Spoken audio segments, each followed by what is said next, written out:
We will move on, with that being said, to another fight, weekend super middleweights, 168 pounds, in Las Vegas as well. Bektemir Melikuziev versus Darius Fulghum. I'm like impressed. Richie, I am impressed. These names he's just throwing these names at me, and so you know what Bektemir Melikuziev. Yeah, I hope I'm saying it right. You're giving me compliments. I know somebody out there is going to say. He didn't even say it right.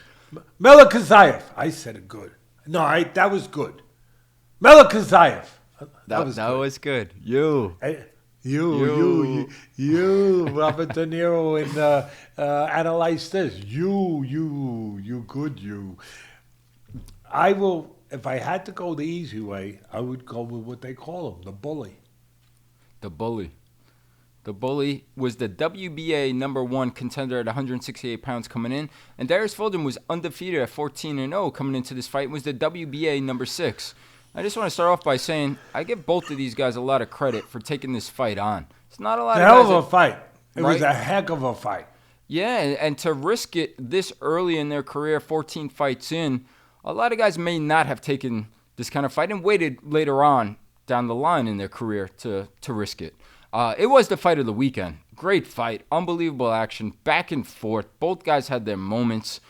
We talked about it earlier with LaManna. He doesn't fight to his size, to his height, right? The same thing with Fulghum. That's why the fight was funny to me to watch it. Fulghum, this big, long guy. You think he's going to be on the outside, controlling range, using the distance, his jab. And on the outside, the shorter guy had his way, Melikuziev, the bully. But on the inside, the big guy with the longer arms was having his way in Fulghum. Thought it was just funny from a measurement standpoint and stylistic of the way that played out. But an incredible fight. In the end, I thought it was razor thin, super close. I thought going into the last round, whoever gets the last round, fine with me winning the fight. And the bully got the knockdown, and that was the difference. In the end, that knockdown was the difference on all the scorecards. He wins a unanimous decision, 114-112. He overcomes in round 7. He was deducted a point and overcomes that. And he gets the win. I want to hear your thoughts. And I just also want to say, I thought it was a good job. We destroyed a judge in the last fight, rightfully so. I'm going to give some credit to the ref here. I thought Thomas Taylor did a good job in this fight and helped make it a really good action-packed fight. Great performance by both guys. I was also impressed by Fulghum. But what'd you think of the bully? What'd you think of the fight overall? No, I think you broke it down magnificently, really, because you're right. The first thing, I'm not knocking anyone. They showed nothing but heart. It was a great fight. It's a shame more people probably didn't see it. You should see it. It was really a good fight. I think it could be a candidate for Fight of the Year. It was that good. It was that good. It really was. If you haven't seen it, watch it. I thought that Fulghum, and I'm just pointing things out. He fought with heart. He fought good. They both did. I thought if Fulghum, with those natural assets of height and length, could be taught to fight more consistently with the geography I always talk about on the outside that would benefit him. It would probably, look, he was undefeated going in, his first loss, but it would probably benefit him. It would probably make it harder to beat this guy because he punches well, he's got a good chin, he's got plenty of heart, he puts punches together pretty well, he's got good instincts, he's 28 years old, he's got 12 knockouts, so yes, he's got pop, even though that doesn't always indicate it because you don't know who the guys on the record are that he's knocking out, but he does have pop. He hurt the bully several times, and they went back and forth hurting each other. But to your point, going in, you would have, at first look, you would have said, well, this guy's going to fight on the outside, Fulghum. He's going to have the edge on the outside. And Melikuziev, the bully, is going to have the edge on the inside. Well, for the most part, Fulghum hurt the bully on the inside, outfought him. I mean, look, the bully had his moments inside too. He went to the body really well. They both went to the body well. They both switched it up well. They both did a lot of good things. They both were susceptible to getting caught for different reasons in certain defensive lapses, but they were both putting forward solid performances at a high level. But the taller, more wiry, slender-built guy, because the bully is really built like you would imagine a bully. You know, he's built like a brick you-know-what house, like that song. But Fulghum really got the better of the inside, probably for the most part. Again, it was plenty of times when the bully also did his job on the inside. But Fulghum did most of his best work in close. And again, hurt the bully when he was in close. If he could have done more on the outside, again, it might have served him a little bit better, and I think it will serve him down the road in other fights. He was in there with a little bit of an enigma, where this shorter man, Melikuziev, was able to really outbox him on the outside. Part of it, he really won the fight with his boxing ability on the outside, Melikuziev. You would have thought that if he doesn't dominate on the inside going in, he ain't winning. But he really won the fight by dominating outside, outboxing the taller, longer Fulghum.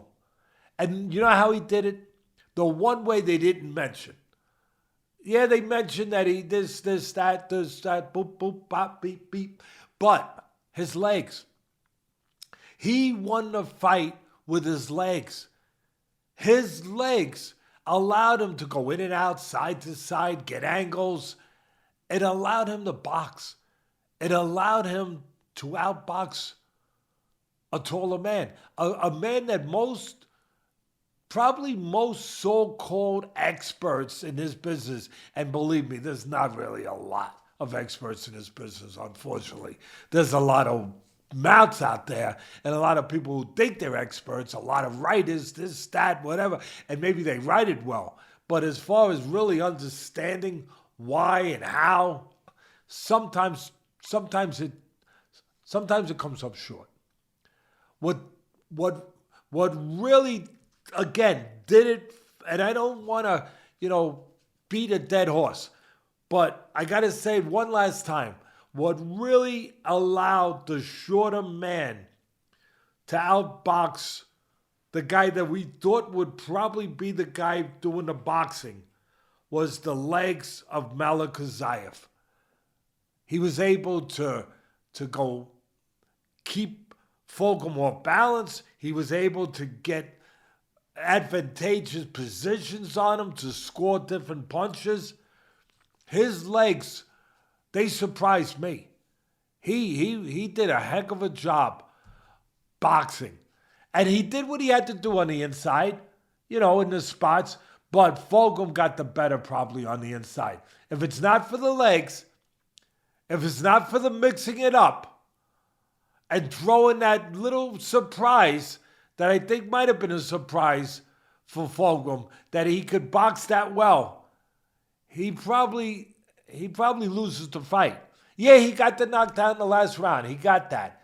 And that put him over the top. But he probably wouldn't have even been as close in the fight if he hadn't used his legs the way he did. Look, he's been stopped one time by Gabe Rosado, real tough, good, solid fighter, and does a good job with the commentating. He got stopped by him in 2021. You could see that he could get stopped. He's there to get caught clean shots. But to his credit, he won the rematch with Rosado. So he revenged that one loss. Yeah, he avenged that in 2023 by unanimous decision. He's a guy that, look, he's right in there in the 168-pound class. You got a lot of interesting fights. Him and Resendez would be an interesting fight with their styles. That would be a really That's a good I call. mean, I want the rematch first. Give Yeah, me I the agree. rematch. But Bully is, he's physical, he's strong, he's going to be fun to watch. And Resendez is a guy who's only going to get better, who's going to get his confidence, and he's going to bring an aggressive approach. That would be a nice match. But yeah, the rematch for Fulghum deserves a rematch. Absolutely.